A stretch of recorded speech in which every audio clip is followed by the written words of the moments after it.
I call the 3 p.m. session of the July 27th, 2021 meeting of the Henry County Board of Supervisors to order.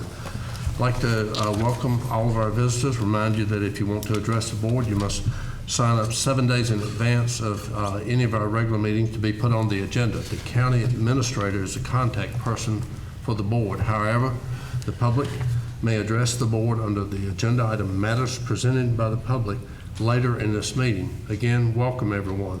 Before we go on with the agenda, we have a special welcome and introduction that Mr. Hall is going to take. Yes, sir. Thank you, Mr. Adams. This is the first official meeting for our new PIO and community liaison.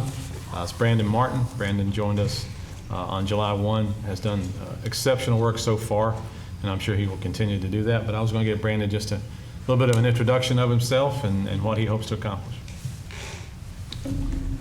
Good afternoon, members of the board. It's a pleasure to be before you as officially your new PIO.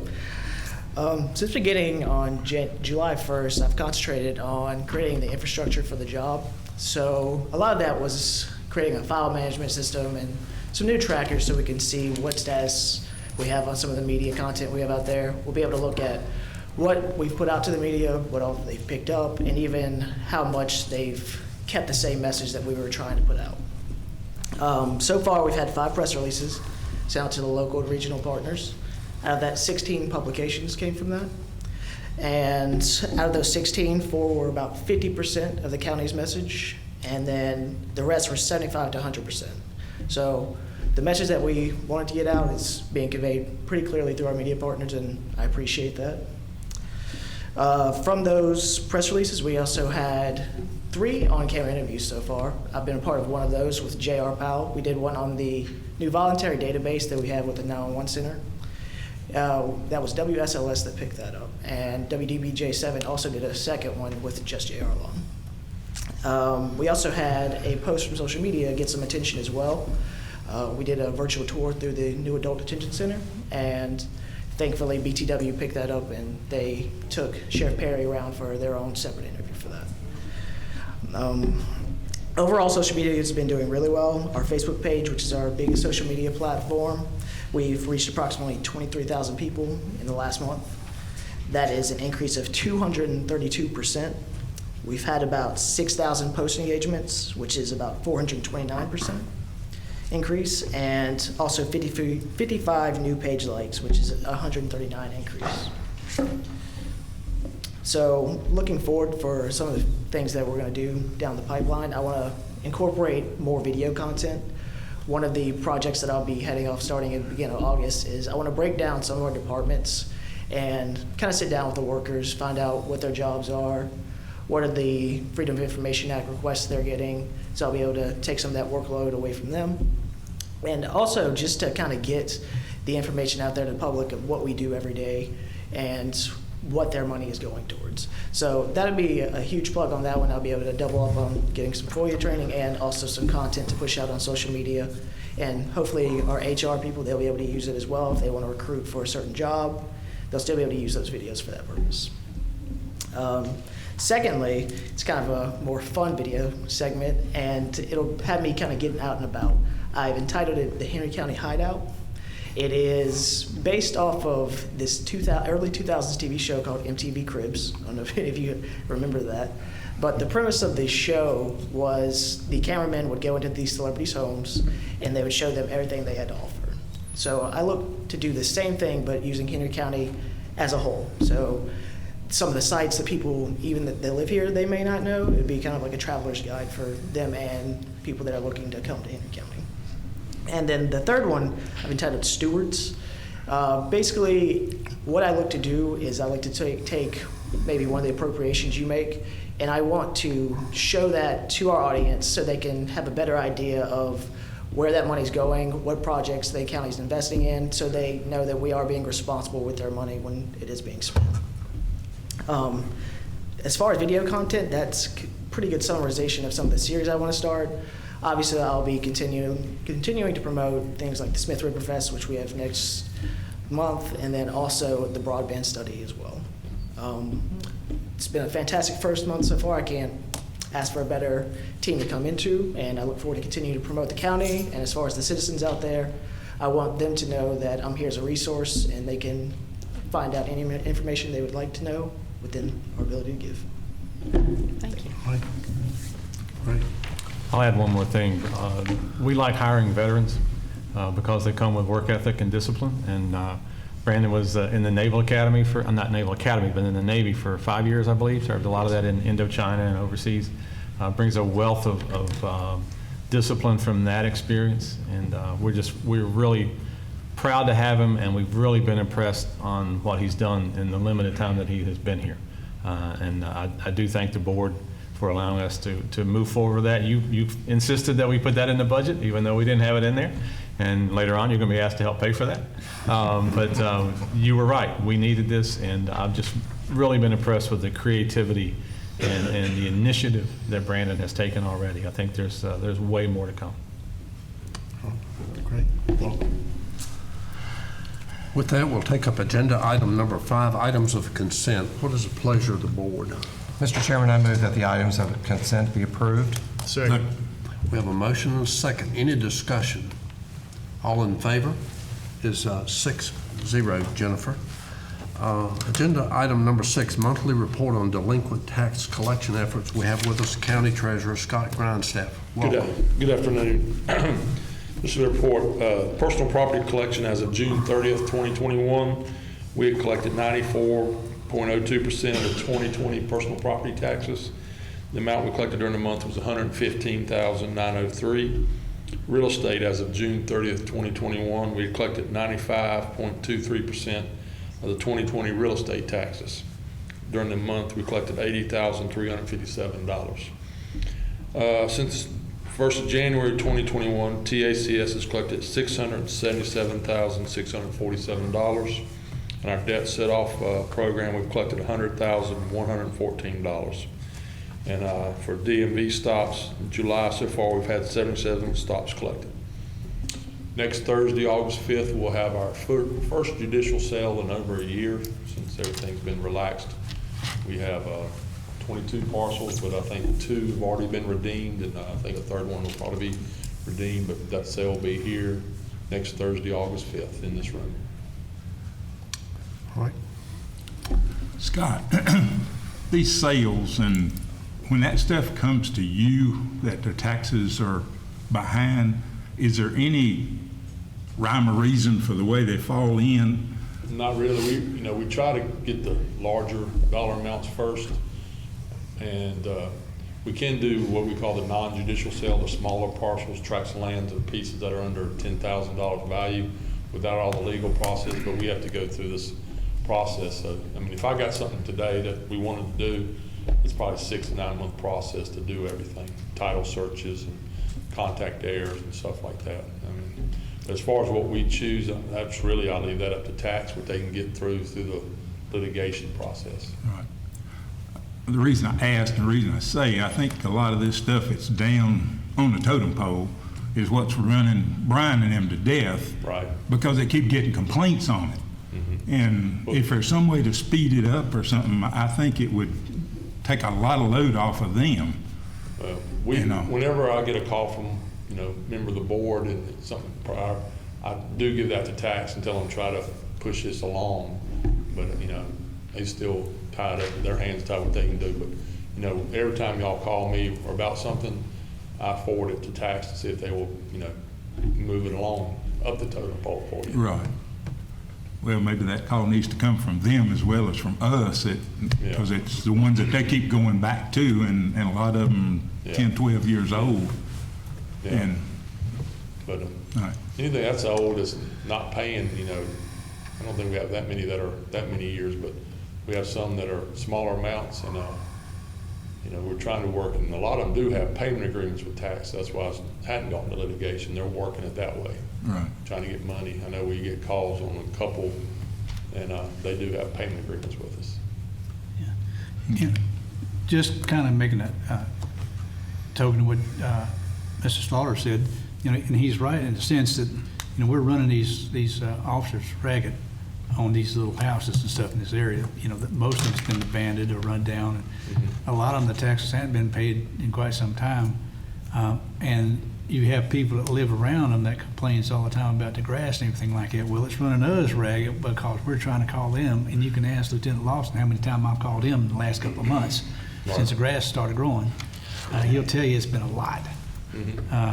You know, I think that like Mr. Slaughter said, that, you know, we need to try to do a better way to try to address this delinquent taxes, or at least address the problem that we're having with the grass and stuff. But a lot of it comes to, you know, the people abandoned the houses, and the houses are just there. Right. You know, so there's nobody, you know, you can't put a finger on anybody. That's why the process takes long. We got to find the owners and heirs and so forth and so on. And a lot of stuff we end up selling, people whose names in, they've been deceased many years. We're Right. looking for heirs, and Yeah. one of those heirs is dead, then we're looking for their children. It's a process. Yeah, You know. yeah, but you know, George can inform you how long it takes to find heirs and so forth. and I realize that, but you know, I'm sure every one of the supervisors here will tell the same story when it comes to try to deal with problems like that. We get bombarded with phone calls from people that's got areas like that in their district. Well, you know, that community officer used to be in my office, so we worked with them. When they got calls, we talked to them every day. And so, you know, we realize that when the grass grows, we get phone calls too. Yeah. I wanted to ask you about the meals tax. Have you noticed that because of COVID, is the meals tax still coming in, or are you finding more delinquency? I think the meals tax, when we've had one problem with one restaurant that I think they've worked on, and but you know, the meals tax is down because of that. I didn't go so bad last year because they did all the deliveries and pickups, but I think they're all, you know, they're pretty aware that that's their trustee tax and they have to pay it. So the probably revenue's down, but as far as them paying it monthly, I think it's about the same. Thank you. All right, thank you. Agenda item number 7, Mark is unable to be here at this time. He'll give the board a update in our closed session today, later this afternoon. Agenda item number 8 will take up financial matters, beginning with 8A, an additional appropriation referencing Department of Fire Programs Fund for Public Safety. Mr. Hall. Public Safety Director Matt Tatum is asking the board to appropriate funds in the amount of $203,542 received from the Virginia Department of Fire Programs Aid to Localities Fund. Mr. Tatum and the Emergency Services Advisory Council, or ESAC, are recommending that the funds be used by Patrick Henry Volunteer Fire Department toward the purchase of a new fire truck. With that, what is the pleasure of the board? The station is in my district along with the substation, and I would like to mention for the board's benefit that even though I wasn't a part of the decision-making process, I am a sitting member of the board of directors of Patrick Henry, just for the record. Mr. Chairman, I move that the additional appropriation of the fire program funds in the amount of $203,542 be approved, and authorizing the disbursement of the funds to Patrick Henry Volunteer Fire Department for the purchase of a new fire truck. Second. We have a motion and a second. There's nothing that prohibits me from voting on this, is it? I do not believe so, no, sir. You stated that you're a member of it, but there's no direct benefit to you.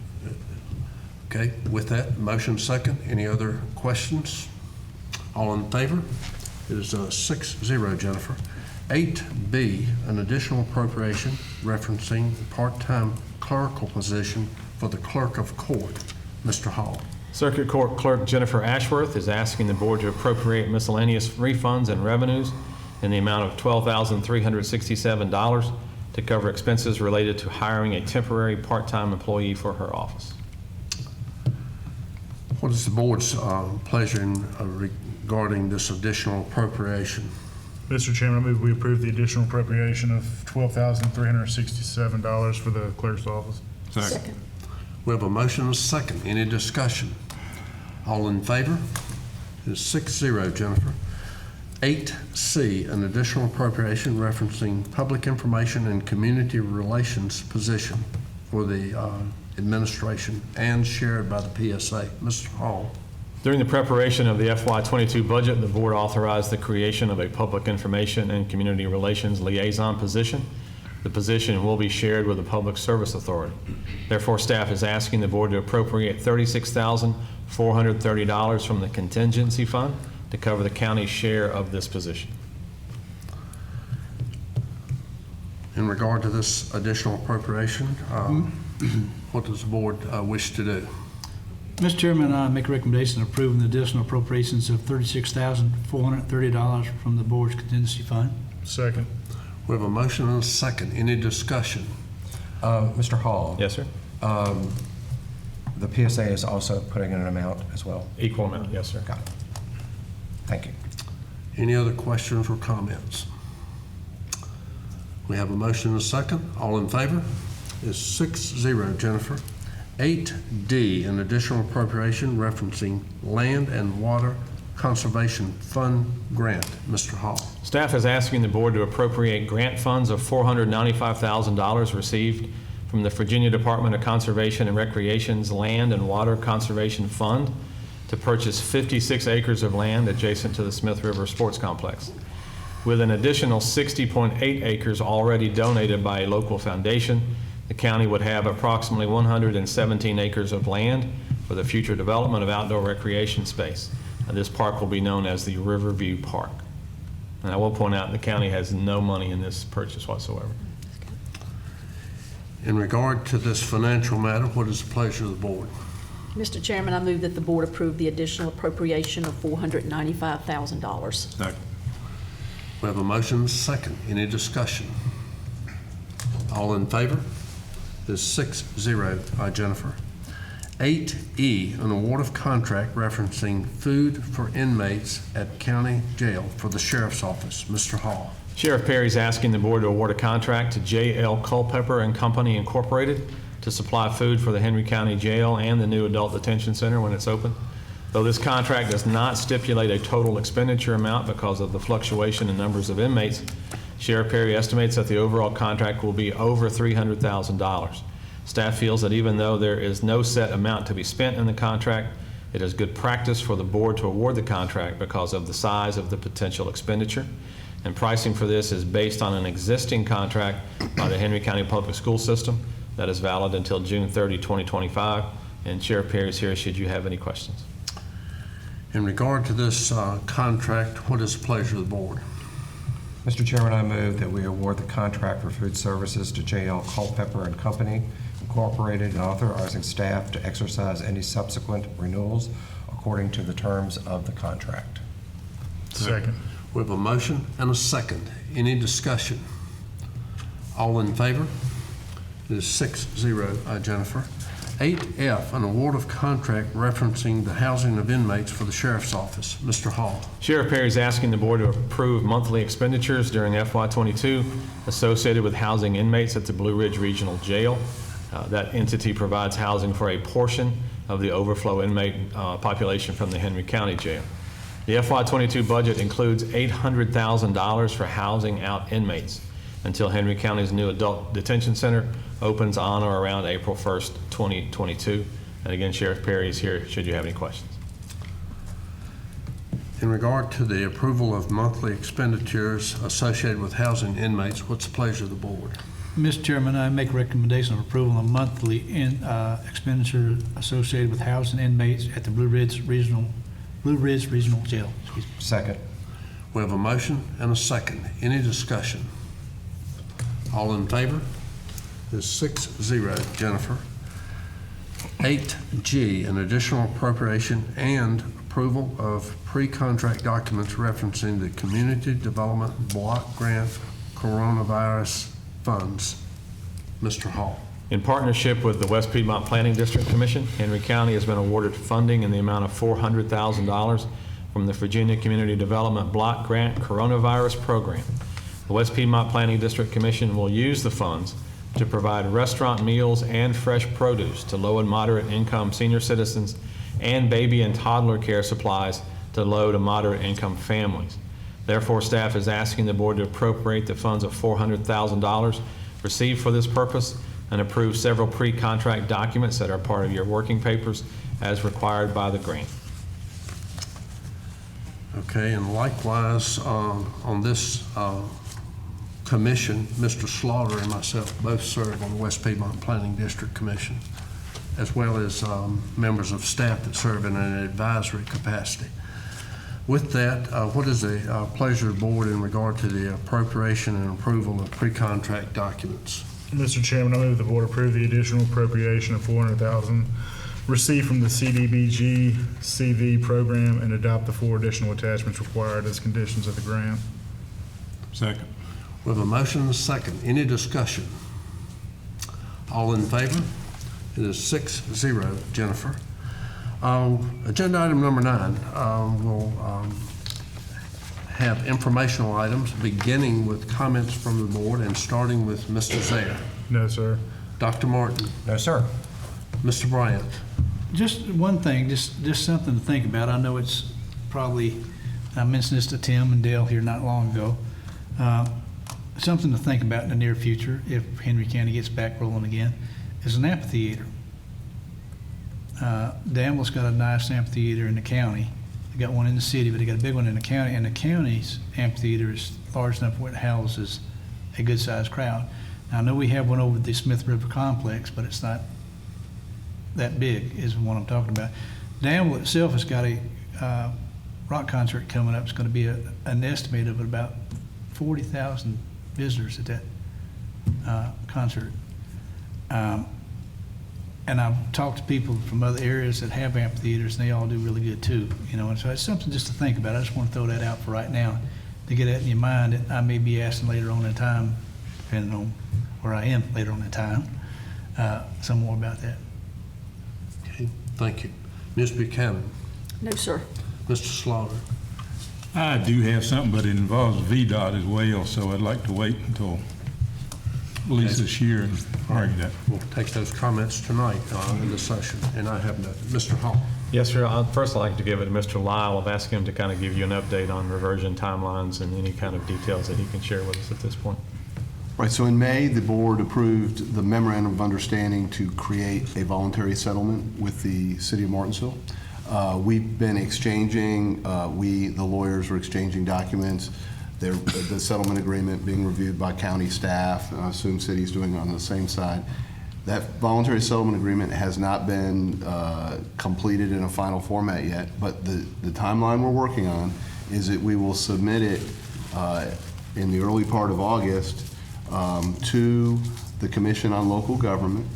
They have to have it at I'm not sure exactly what their advertising requirements are, but they have scheduled public hearings for September 7th, 8th, and 9th. These hearings will be here, as it's set now, of course, the pandemic, I mean, things could change, but as it is set now, the county advocated to have these hearings locally in the community in person, and that's how they're scheduled. They're scheduled for the 7th, 8th, and 9th.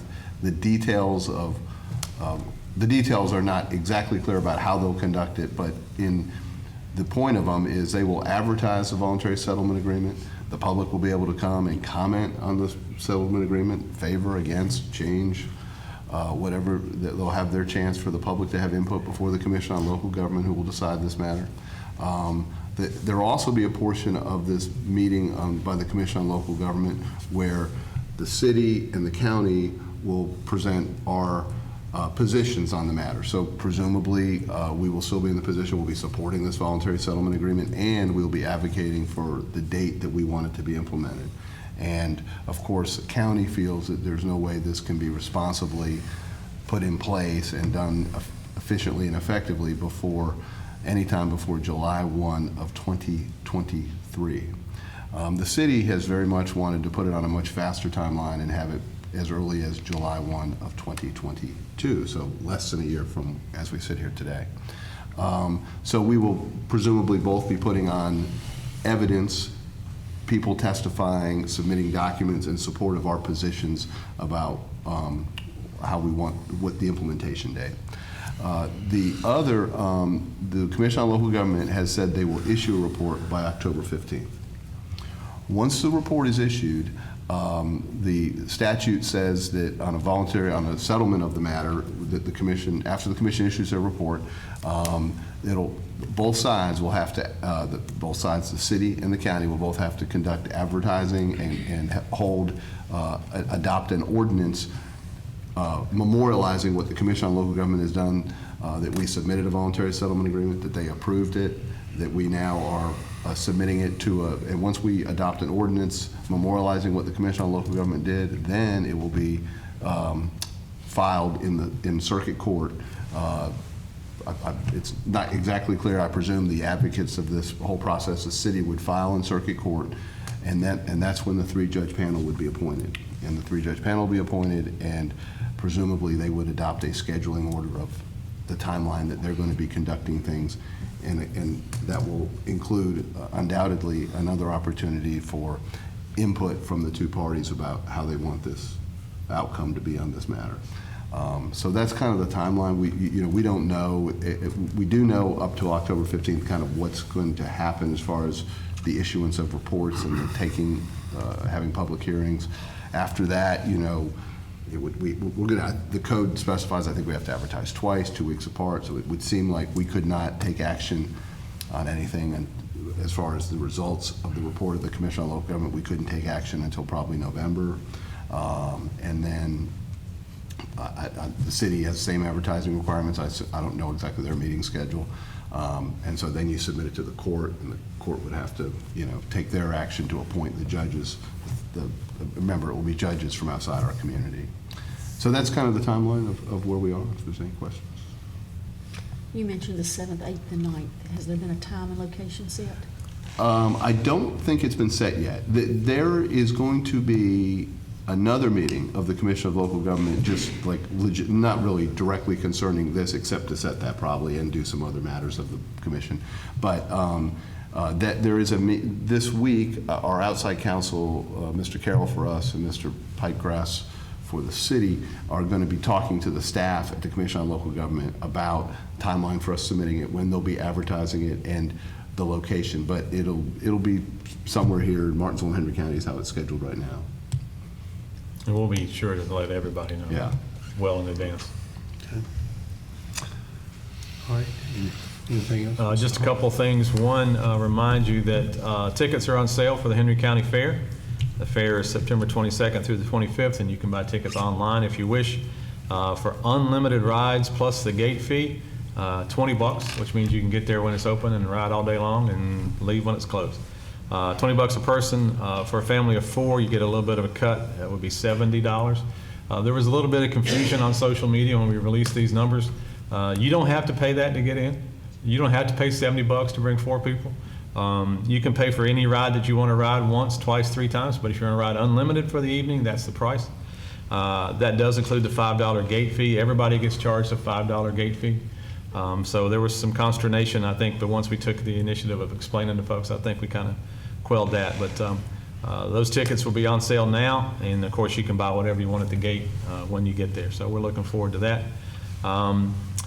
With the recent surge in COVID numbers, I don't have any inside information on this. I'm just trying to bring it to your attention.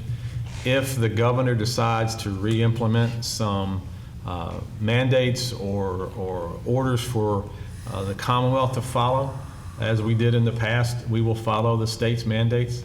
We will not get ahead of it, but we will not refuse to enforce them either. So I have no idea whether he's going to do that or not. I'm just trying to tee it up that with the numbers accelerating pretty quickly, and some other things that look like in other locations are having some issues. If we have to re-implement those, we will, but we'll follow the governor's and the CDC and the health department's guidelines on doing that. So I just want to keep that on the front burner for you. If we have to go back to that, that's what we'll end up doing. That's all I have. Okay. With that, take up agenda item number 10. If someone will cite the reasons for going into closed meeting.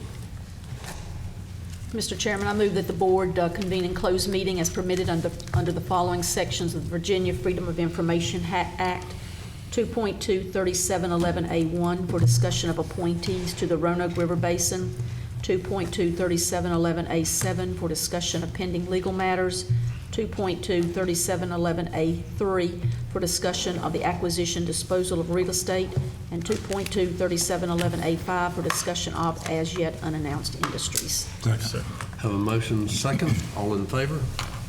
It is 6-0. Jennifer, see everyone upstairs for 5 minutes. Coming out of closed meeting, Mr. Bryan, I believe that you have a countywide appointment Yes, for the sir. board's consideration. Yes, sir, Mr. Chairman. I'd make a motion that we appoint Michael Ward to the Roanoke River Basin Association for a period of 1 year. Expiration date is going to be August 31st of 2022. There's no limit to this term. Second. Have a motion second. All in favor? It's 6-0. Jennifer, Mr. Zare, I believe you have a resolution for the board's consideration. Yes, Mr. Chairman, I have a resolution of the Henry County Board of Supervisors regarding a MOU between the Commonwealth of Virginia through the Attorney General's office regarding the opioid abatement and addiction settlement that I would recommend the board approve. Second. Have a motion second. All in favor? It's 6-0. Jennifer? Mr. Hall, do you have any other business the board's considering? Board members, do you have any prior to a recess? We'll stand in recess till our 6 p.m. session. 6 p.m. session of the July 27th, 2021 meeting of the Henry County Board of Supervisors. Back to order from our recess. I'd like to welcome all of our visitors tonight. Remind you that if you want to address the board, you must sign up 7 days in advance of any of our regular meetings to be put on the agenda. The county administrator is the contact person for the board. However, the public may address the board under the agenda item, matters presented by the public, later in the meeting tonight under agenda item 15. Again, welcome everyone. Thank you for coming out and participating in your county government. Our first agenda item that we'll consider tonight is general highway matters. Agenda item number 11, we have Lisa Hughes and David Kaiser with VDOT. Welcome. Thank you. Good evening. We've got quite a bit of work going on this next couple weeks or next few months. Actually, we're paving on Stoltz Road this week. We'll be getting TB Stanley Highway and Henry Street in Stanleytown. That's next week. We've got a pipe repair going on that will be next week on Laurel Park Avenue. We plan to have that work completed before back to school night and before school starts. We will have a portion of Laurel Park Avenue closed. Creekside Drive, we've got a pretty big project schedule where Creekside Drive will be closed from August the 9th to September 10th. We'll be replacing that triple line of pipe that carries Jordan Creek with a triple box culvert. So that'll be a big job, much needed. Last meeting, I had told you we were receiving bids on the Virginia Avenue Smart Scale project. And those bids were open and they came in high and they were rejected. So we have had to re-advertise. And our bids will now be open on August the 25th, which will be later next month. So that kind of blows the schedule for getting it done this year. And I'll update you when we do get a new schedule and how that turns out. And one thing I want to start bringing to your attention, we do have a large project coming up to be advertised in November of this year, tentatively November right now, and that's the replacement of the Reed Creek Bridge in the northbound lane of 220 on Virginia Avenue, right there at the dealership, Kimberly Drive. But anyway, that will be coming up later this fall. We do plan to maintain one lane of traffic on that bridge and build it a half at a time. But anyway, just kind of put that on your radar screen, and that's all I had. How long is it projected to take, Lisa? I'll get back to you on the schedule, but be a considerable time. We talked about switching traffic to the other side, to the southbound side, and that would have let us do it quicker. But the way that bridge is in that curve, and we just didn't feel comfortable doing that. So we're going to have to build it half at a time, which is going to be a lot slower. Other questions? Just clarify one thing, Lisa, the smart scale project, those were the safety improvements right there in front of Najar's? Yes, it was, the sidewalk and the pedestrian crossing and signals. Yes, sir. All right, other items? Yes. Nobody else. Mr. Chairman, I alluded to earlier, I wanted to say something when Lisa was here. I was approached about 2 years ago by one of the Henry County deputies and asked me if I would carry the water to get a bridge named after Paul Grubb, who was killed in a drug raid, several years ago down right on the state line. Since that time, well, COVID hit and everything kind of got put on hold. I had talked to Lisa a little bit about it, but then everything got put on hold. Well, since then, I have been approached by Herman Ferguson's family as well, asking about him. Talking to Lisa, she said that the biggest thing we needed was a resolution, that she had never seen any of them turned down. Well, I called Dale and was talking to Dale about it, about doing the resolutions, and Dale said, I think you ought to approach the board as a full body and get their blessings for it. And as well as he had heard a rumor that somebody wanted to name one for each one of the deputies that had been killed, all 6 of them. So I had called Lisa and talked to her, and she likewise said that that was what we basically needed to do.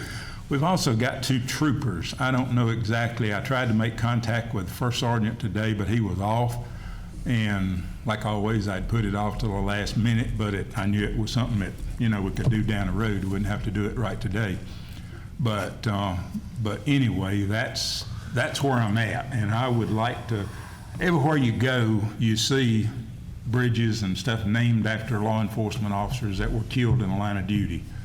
And I think it's time that Henry County had some of them recognized, all of them recognized, and all 2. So, I know going to Danville, you see Frankie Betterton's name on that bridge down there all the time. And so I just feel like it's something that we should do in honoring those people that have given their lives for our community. So, Lisa, is there anything you want to add? I guess I need to ask the rest of the board their feelings about it, if anybody's got any objections, or I don't know where it would take a motion or whatever, but to pursue it. Yeah. Are you saying that there are like a total of 8 now? Well, if we include the 2 troopers, yeah, and they were residents of Henry County and enforcing the laws of Henry County, so it would be 8 of them at present. I mean, I don't know how you could do one without doing them all. Right.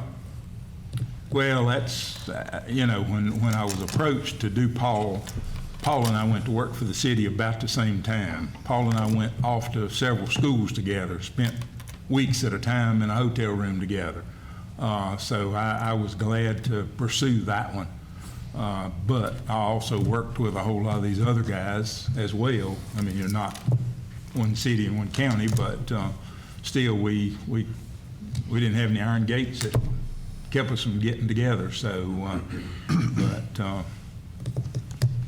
Was all these 8, 6 deputies and 2 troopers, were all these killed in the line of duty? I think all we need is to ask staff to do a resolution, and we just vote on the resolution, right? If that's all that's needed by VDOT. I would recommend that you direct us to do a resolution that we can provide to you, and maybe we can work together to identify bridges that would be Yes, appropriate. because we would need the structure Right. identified in the resolution, and I prepare all that, and it needs to go to the Commonwealth Transportation Board. Well, perhaps if the board will direct staff to follow up with VDOT on appropriate locations for each of these 8, and then we'll work it that way, and then we'll bring them back to you as we identify the locations for them and kind of do a second approval at that point. So moved. Second. Have a motion and a second to give staff direction on this and bring the details back to the board. Any discussion? All in favor? It is 6-0, Jennifer. Thank you, Thank Lisa. you. I know that some of them was mentioned because Herman Ferguson was killed on Reed Creek Hill helping a motorist change a flat Change a tire, tire, hit by a drunk driver. And likewise, Paul, they said something about the one Oak Ridgeway, since he was, killed down right on the Carolina line. So, but, I know Melvin Brown was killed in North Carolina, so, it's not Might be. a location situation. Location as to Yeah. where he lived or something, Right. maybe his community. Lisa, we'll get with you with as many details as we can put together. And then, okay. We'll work it out. Thank you. Agenda item number 12, we have a public hearing of a rezoning application, R-21-09, Phillips Logistics, Eric J. Phillips. We have with us our Director of Planning and Zoning, Mr. Lee Clark. Mr. Clark. Sure.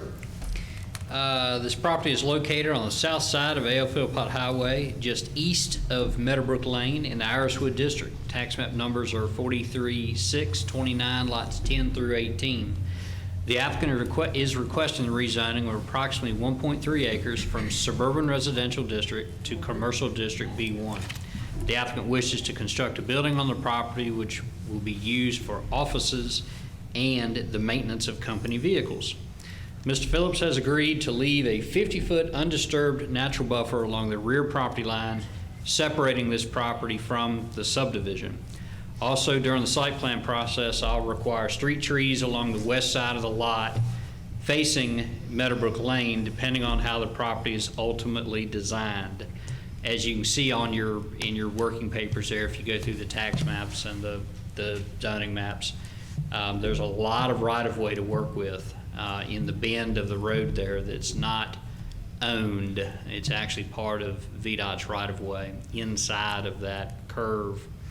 VDOT has agreed to designate this entrance as a low-volume commercial entrance, which will lessen the design requirements. If we need to talk a little bit about that, we will. If not, then I'll deal with that when we get to the site plan process as far as where exactly the entrance will be located.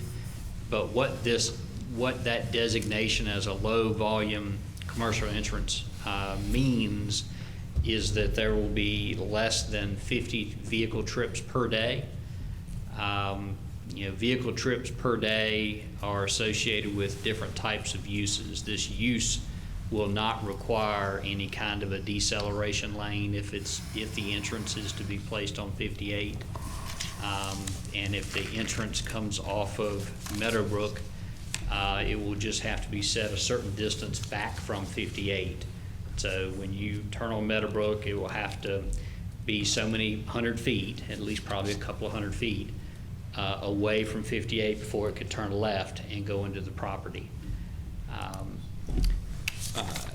You also notice on the tax maps there, the front two lots that are not included as part of this rezoning, that front on 58 are already commercial B1. That's why they're not included in this request. Following a public hearing, both the Planning Commission and staff recommended that the rezoning request be approved. I'll open the public hearing to take input on this rezoning application at 6:12 p.m. Is there anyone wishing to speak in regard to this rezoning application? Seeing and hearing no one, I will close the public hearing at 6:12. Dr. Martin, I believe this is in your district. Yes, sir, and before I make the motion, I do want to let the board know that I received an email from Mr. Travis Walker, who lives on Meadowbrook Lane, and he was concerned about noise and commercial trucks and equipment using the space. I then talked to Lee, and I referred the email there. They were not speakers at that public hearing, and they are not here, but I just wanted to make the board aware that I did receive something from the citizens. So based on that, Mr. Chairman, I move that this rezoning be approved. Second. We have a motion and a second. Any discussion? All in favor? It is 6-0, Jennifer. Agenda item number 13 is public hearing for rezoning application R-21-10, Perlman and Meadows LLC. Mr. Clark.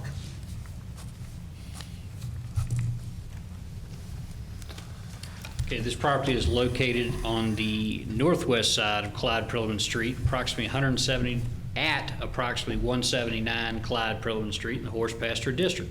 Tax map numbers are a portion of 39-3-361 and 39-3-361D. The applicant here is requesting rezoning of approximately 3.7 acres from the Limited Industrial District I-2 to Agricultural District A1. The applicant is selling the property to be used for the construction of a new church. Following a public hearing, both the Planning Commission and staff recommended that the rezoning request be approved, and we're all thankful that there's a proposed use for something that was formerly a sewage lagoon. I'll open the public hearing to take input on this at 6:14 p.m. Is there anyone wishing to speak in regard to this rezoning application? Seeing and hearing no one, Ms. Buchanan, I believe this is in your district. Mr. Chairman, I move that the board approve the planning request. Second. We have a motion and a second. Any discussion? All in favor? Is 6-0. Jennifer. Agenda item number 14, a public hearing of a relocation of the Fieldale number 201 voting precinct. Mr. Hall.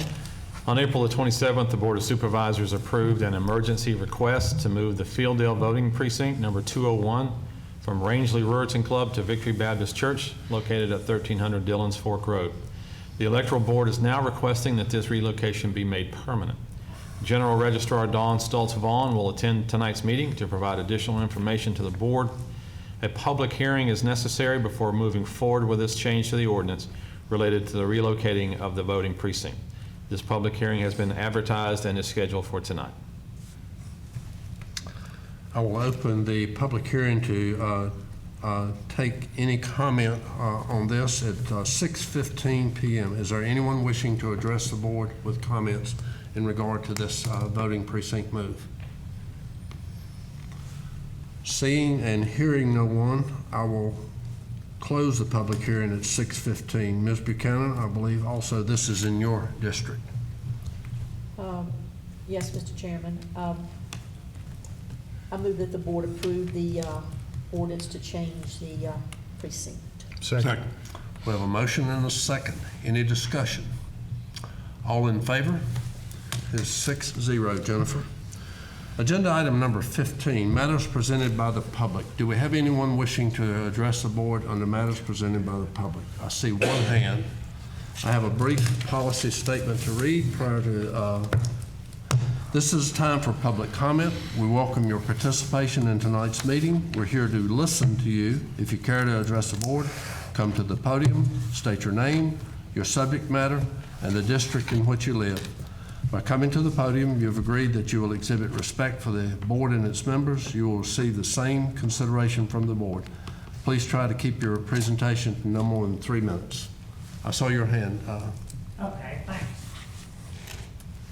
I'm Doug Digall from Collinsville, Virginia, and I tried to get on the 3 o'clock docket, but I got in too late, and they told me I could talk on the 6 o'clock docket. But what I'm talking about tonight, I think some things need to be challenged that's going on in the county or addressed in a different way, and that has to do with the free health insurance for the Board of Supervisors and the school board.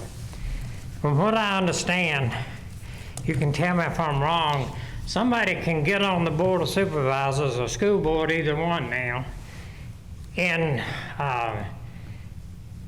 get free health insurance, keep it a secret from the taxpayers. They say it's a violation of their rights if the taxpayers know they're getting it. And if they want to, they just can work 1 to 2 hours a week if they feel like it, because nobody's enforcing anything. I have been told in the past, Henry County does not insure part-time workers. But they say now, I was told last week by a county official that you got to work, anybody that works 29 hours is given insurance. I think everybody that gets this health insurance should have to work the required number of hours to get it. They say they're on call. Well, They did a study on the bus drivers and determined they didn't work enough hours to get this insurance. So why haven't y'all done a study on yourself? I know y'all not gonna agree with me. School board's not gonna agree with me. Nobody will but here. But that doesn't mean that I'm wrong either. I told Sandy Strayer on the school board administrator that Henry County taxpayers need an arbitrator to look at this. That's my opinion. And I think this doesn't have anything to do with the naming of the bridge in Fieldale. Some of y'all have run that in the ground. This has to do with taxpayers laying money on the table. We want to know who's picking it up, and we want to know how many hours they're working. I appreciate it. Is there anyone else wishing And to you know, address I went through a FOIA request last month, and I never got an answer. Is there anyone else wishing to address the board under matters presented by the public? Seeing and hearing no one, Mr. Hall, do you have any other items of business that we should consider tonight? No, sir. Board members, do you have any? No, sir. I will accept a motion for adjournment. So moved. We have a motion. Second. All in favor? 6-0. Everyone have a good evening.